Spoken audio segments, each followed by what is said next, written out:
2 Introduction to Linear Polynomials. Exercise first. First question is find the degree of the following polynomials. First part is 2x squared minus 5x plus 3.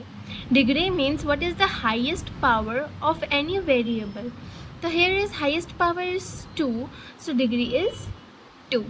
Then second question, y cube plus 2y minus 1. Here highest power is 3, so that degree is 3. Then third question, minus 9. Here is no variable, so then degree is 0. For fourth question, 4z minus 3. यहाँ पर z के ऊपर कोई power नहीं है, तो इसीलिए हम जिसके ऊपर पावर नहीं होता ऑटोमेटिकली उसका पावर 1 होता है, तो इधर हाईएस्ट डिग्री हमारा 1 होगा. Then second question, write polynomials of degrees 1, 2 and 3. Then example of polynomial of degree 1. Degree 1 के एग्जाम्पल के हमें एक पॉलिनोमियल बना के लिखना है. देन उसके बाद हम डिग्री 1 मीन्स जिसके ऊपर कोई पावर नहीं होता उसका ऑटोमेटिकली डिग्री 1 होता है, तो यहाँ पर हम x प्लस 5 हम यहाँ पर कुछ भी लिख सकते हैं जिसका डिग्री 1 होगा. यहाँ पर आप y प्लस 4 या फिर n प्लस 6 ये भी लिख सकते हैं, क्योंकि x, y, z ये सारे हमारे वेरिएबल होते हैं. Then example of polynomial of degree 2.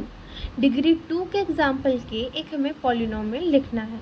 Then इसमें हम लिखेंगे x square plus 2x plus 1. इधर हाईएस्ट पावर x का 2 है, तो डिग्री भी हमारा 2 हुआ.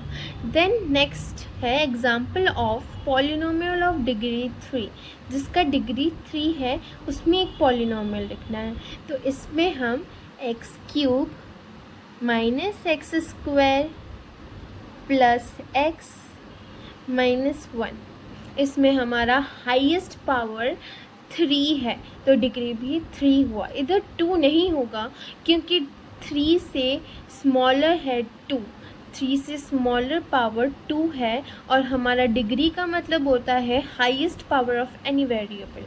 Then third question number 3, what is the coefficient of x square and x cube in the polynomial x ratio to the power 4 minus 3x cube plus 6x square minus 2x plus 7.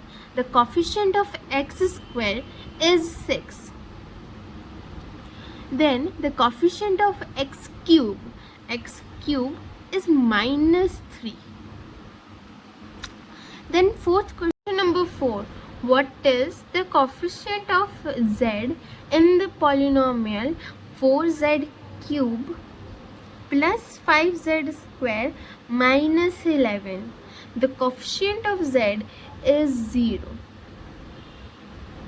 क्योंकि यहाँ पर z square है, z cube है, सिर्फ variable z नहीं है, तो इसीलिए उसका कोफिशिएंट 0 होगा. Then fifth question, what is the constant term of the polynomial 9x cube plus 5x square minus 8x minus 10. यहाँ पर कांस्टेंट टर्म हम उसको मानते हैं जिसका कोई वेरिएबल नहीं होता.